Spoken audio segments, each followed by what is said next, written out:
Cambridge, massed an international team of astronomers, including researchers at the Center for Astrophysics, Harvard and Smithsonian, has spotted the most distant astronomical object ever, a galaxy.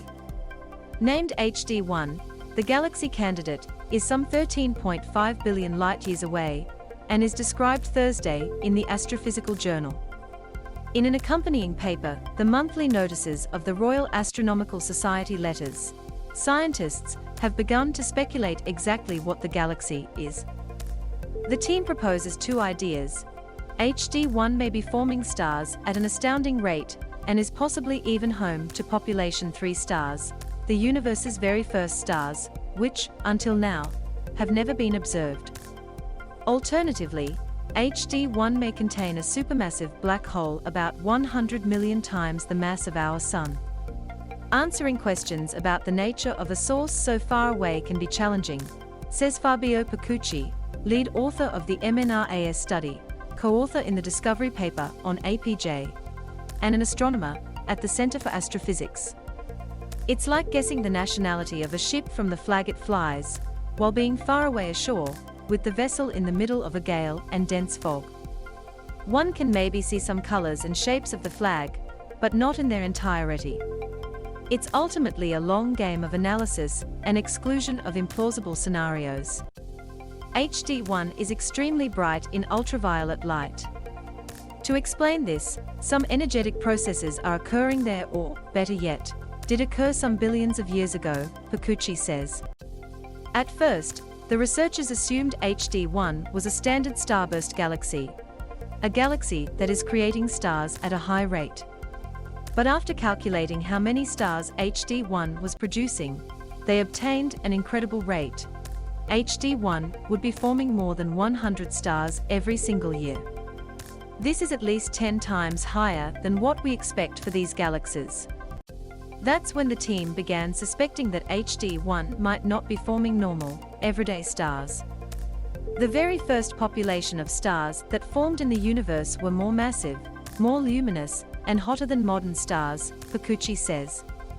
If we assume the stars produced in HD1 are these first, or population 3, stars, then its properties could be explained more easily.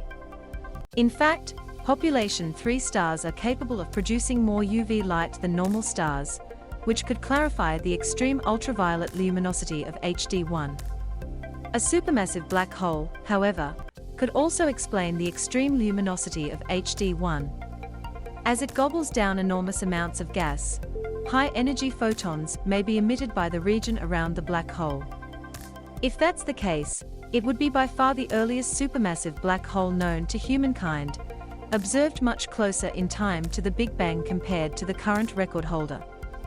HD1 would represent a giant baby in the delivery room of the early universe, says Avi Loeb, an astronomer at the Center for Astrophysics and co-author on the MNRAS study. It breaks the highest quasar redshift on record by almost a factor of 2, a remarkable feat. HD1 was discovered after more than 1,200 hours of observing time with the Subaru Telescope, Vista Telescope, UK Infrared Telescope, and Spitzer Space Telescope. It was very hard work to find HD1 out of more than 700,000 objects, says Yuichi Harikane, an astronomer at the University of Tokyo, who discovered the galaxy. HD1's red color matched the expected characteristics of a galaxy 13.5 billion light-years away surprisingly well, giving me a little bit of goosebumps when I found it. The team then conducted follow-up observations using the Atacama Large Millimeter, a submillimeter array to confirm the distance, which is 100 million light-years further than GN-Z11, the current record holder for the furthest galaxy. Using the James Webb Space Telescope, the research team will soon once again observe HD1 to verify its distance from Earth. If current calculations prove correct, HD1 will be the most distant and oldest galaxy ever recorded. The same observations will allow the team to dig deeper into HD1's identity and confirm if one of their theories is correct. Forming a few 100 million years after the Big Bang, a black hole in HD1 must have grown out of a massive seed at an unprecedented rate, Loeb says. Once again, Nature appears to be more imaginative than we are.